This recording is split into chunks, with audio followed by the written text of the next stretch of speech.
Kalau misal teman-teman yang mau hijrah, perbaiki akhlak, tunjukkan lewat akhlak, karena orang tua itu kan tidak mungkin kita gurui, tapi kita bisa tunjukkan perubahan kita bisa tunjukkan akhlak kita yang baik sampai orang tua kita itu mau menerima.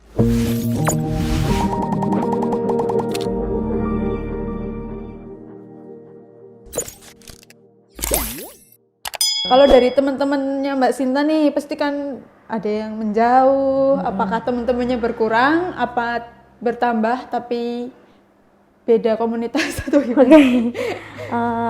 Saya pernah dengar nasihat dari seorang teman bahwa hijrah itu tidak boleh sendiri.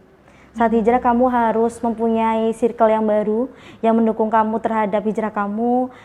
Mungkin bisa bergaul dengan orang-orang yang soleh gitu, misal di kajian, gabung-gabung grup kajian kayak gitu. Berarti yang saya ambil di sini adalah saat kita memilih hijrah, Allah pasti kasih kita fasilitas.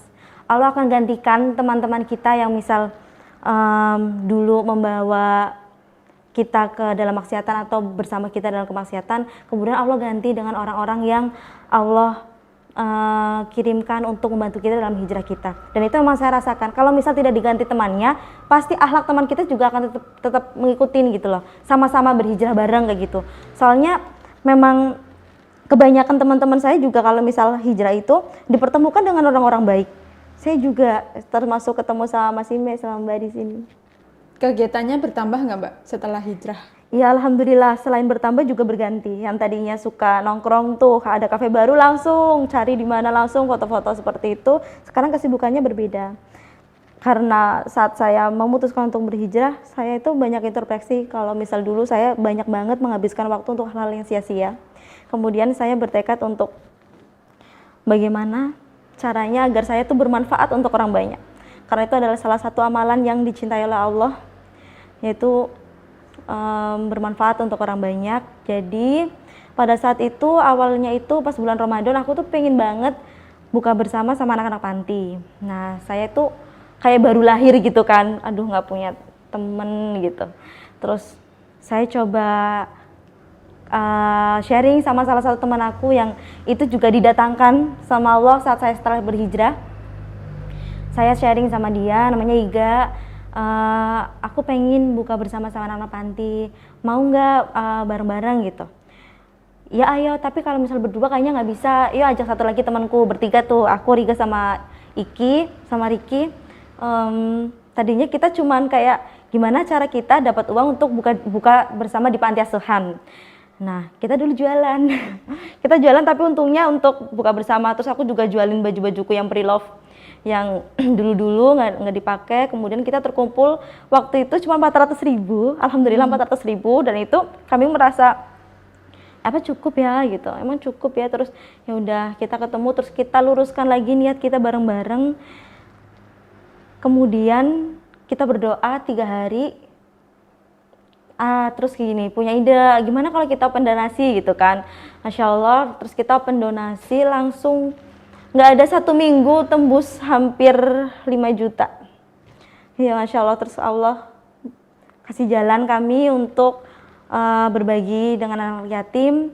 Kemudian, nah dengan uang segitu kan kita pasti nggak bisa ya, misal cuman bertiga. Nah karena uangnya juga cukup banyak, kita waktu itu mengundang 3 panti di salah satu hotel di Purwokerto, all you can eat waktu itu.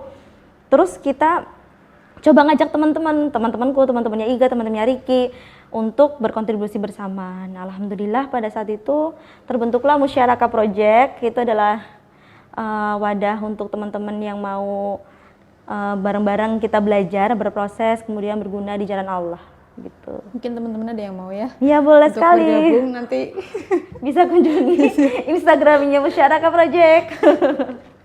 Oke. Nah itu kegiatan pertama musyarakah itu berarti yang buka bersama dengan anak-anak panti itu. Nah alhamdulillah Allah kasih kita kepercayaan lagi, semakin banyak donatur. Jadi pas event buka bersama itu bahkan selesai, itu tuh masih banyak donasi yang masuk gitu loh. Nah terus kita harus mengalokasikannya kan ya Mbak ya. Aduh bagaimana nih kita amanah, dikasih amanah sama hamba Allah untuk menyampaikan donasi ini. Nah, kemudian kita bikin proyek-proyek lain itu. Setelah itu kita rapat, terus kita berdiskusi bersama, maukah kita dalam suatu komunitas ini kita sama-sama menjalankan misi dari langit, memberikan kepada yang kaya dan yang miskin, memberikan pahala kepada yang kaya dan memberikan bantuan kepada yang miskin. Kemudian alhamdulillah teman-teman setuju. Alhamdulillah sampai sekarang kurang lebih 1 tahun lebih Musyarakah berdiri. Kegiatannya juga nggak cuma buka bersama sama anak-anak panti lagi ya Mbak, karena kalau buka bersama kan di bulan Ramadan gitu seringnya. Tapi kita juga ada sharing happiness, bikin acara-acara di panti, di pondok pesantren, kemudian pernah beberapa kali juga diamanahi untuk menolong satu keluarga musafir, kemudian kalau misalnya ada orang-orang yang membutuhkan pengobatan, tidak punya biaya, dan lain sebagainya sejenis sosial dan keagamaan seperti itu. Oke, intinya setelah hijrah kegiatannya lebih bermanfaat ya Mbak ya? Insya Allah. Mbak Sinta hijrahnya kan ini kan udah cukup lama ya? Insya Allah. Nah setelah hijrah ini gimana tanggapan orang tua sama teman-teman Mbak Sinta yang dulunya belum menerima? Apakah sekarang udah ada perubahan atau gimana? Kalau dari orang tua alhamdulillah seiring berjalannya waktu, doa dari teman-teman juga sekarang sudah mulai menerima, sudah mulai mengizinkan kalau saya pakai gamis, kalau saya pakai kerudung besar. Bahkan pada saat itu orang tua saya sempat menentang saya untuk mempunyai sebuah komunitas karena menurut mereka itu capek gitu loh, capek buang waktu, ngapain sih gitu. Nah alhamdulillah sekarang mereka bahkan udah mau terlibat dalam kegiatan, dalam penyaluran donasi, dalam misal pendistribusian, dalam pengambilan donasi itu mereka sudah mau terlibat alhamdulillah. Sekarang juga sudah mulai memperbaiki ibadahnya, salatnya, alhamdulillah. Mungkin bisa kasih tips buat anak-anak muda khususnya untuk berhijrah, karena kan yang susah bukan hijrahnya ya, tapi istiqomahnya. Betul sekali. Jadi untuk teman-teman aku yang nonton channel Pengusaha Baik ini, kalau menurut aku ya, jangan pernah putus asa. Kalau misal kita itu hijrah kemudian kok belum istiqomah, ya tidak apa-apa. Jangan pernah capek untuk mencoba lagi, sampai kita tuh lupa kalau kita lagi mencoba. Padahal pada saat itu kita udah bukan lagi mencoba, tapi kita memang sudah berhijrah. Kita sedang berusaha untuk berproses. Dan kalau misal ada teman-teman yang misal pada saat hijrah kemudian belum istiqomah, ya tolong jangan dihujat gitu. Jangan dihujat, jangan dicaci, tapi berilah dia motivasi atau berikanlah doa terbaik untuk saudara-saudara kita. Semoga beliau istiqomah begitu, karena tidak ada yang namanya hijrah palsu. Karena masing-masing orang itu startnya berbeda, perjalanannya berbeda, cobaannya berbeda. Jadi tidak usahlah kita rasa-rasanya merendahkan saudara kita sendiri. Ada baiknya kalau kita saling support, kalau tidak bisa saling support, saling mendoakan itu jauh lebih baik. Balik lagi, kalau misal kita meninggalkan sesuatu karena Allah, Allah pasti akan gantikan dengan sesuatu yang lebih. Itu pasti dan saya juga sudah membuktikannya. Dan kalau misal teman-teman belum percaya, kita buktikan aja sendiri, insya Allah itu benar. Kemudian kita akan ditinggalkan oleh teman-teman kita, mungkin tidak masalah. Sekali lagi, apabila kita meninggalkan sesuatu karena Allah, Allah akan gantikan dengan yang lebih. Itu juga sudah saya buktikan. Alhamdulillah sekarang juga saya merasa lebih ringan dalam berhijrah.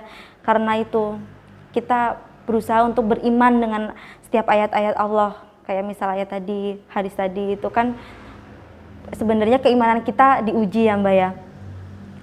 Kalau misal masih berpikir, aduh nanti saya hijrah tapi takut dicaci maki orang. Kenapa harus takut dicaci maki orang? Kita kan tidak diperuntukkan untuk mengharap ridho manusia. Kita diperuntukkan untuk mengharap ridho Allah. Kalau Allah ridho, ya udah, kita berarti benar gitu. Jadi tidak usah takut lah untuk misal dicaci, ditinggalkan oleh orang-orang, ditinggalkan oleh pacar, atau misal nggak dapat pekerjaan. Allah jamin semuanya. Asal kita luruskan lagi niat kita untuk berhijrah, ingin memperbaiki diri karena Allah, seperti itu. Kalau misal sukanya, alhamdulillah jauh lebih tenang. Dulu itu mau saya sebahagia apa, keinginan saya yang 100 wishlist aku, mengunjungi apa gitu ya, misal holiday, apa misal senang-senang kayak gitu-gitu, semuanya itu misal terpenuhi pun saya nggak bisa mencapai ketenangan gitu. Saya merasa kayak takut mati, kemudian selalu merasa was-was, cemas, sedih gitu. Nggak tahu kenapa, padahal ya nggak kurang suatu apapun pada saat itu. Tapi ya itu, sesuatu hal yang sangat berharga itu memang kadang tidak terlihat ya, ketenangan, kemudian senang gitu bisa bermanfaat untuk orang lain, dan apa ya, merasa lebih punya orang-orang yang peduli di jalan Allah gitu. Sangat menginspirasi sih kalau menurut saya ya Mbak, karena sesama wanita ya. Mungkin buat teman-teman di luar sana, semoga kisahnya Mbak Sinta bisa menginspirasi para akhwat yang mungkin lagi hijrah atau yang belum nih, cepat-cepatlah hijrah. Karena Betul. Masya Allah, nikmatnya luar biasa, dan jangan pernah takut untuk menjadi lebih baik. Betul. Dan jangan pernah mencela orang yang mau menjadi lebih baik ya Mbak. Iya, satu lagi mungkin jangan menunggu nanti, karena kita tidak tahu apakah nanti kita masih hidup. Ya betul. Tadi udah ada beberapa tips juga dari Mbak Sinta. Semoga bisa menjadi motivasi ya Amin. buat teman-teman. Karena yang susah memang bukan berhijrah, tapi istiqomahnya. Insya Allah. Terima kasih Mbak Sinta buat ceritanya, buat siang ini. Semoga selalu dalam lindungan Allah. Amin ya rabbal alamin. Terima kasih juga pengusaha baik. Semoga bermanfaat. Assalamualaikum warahmatullahi wabarakatuh.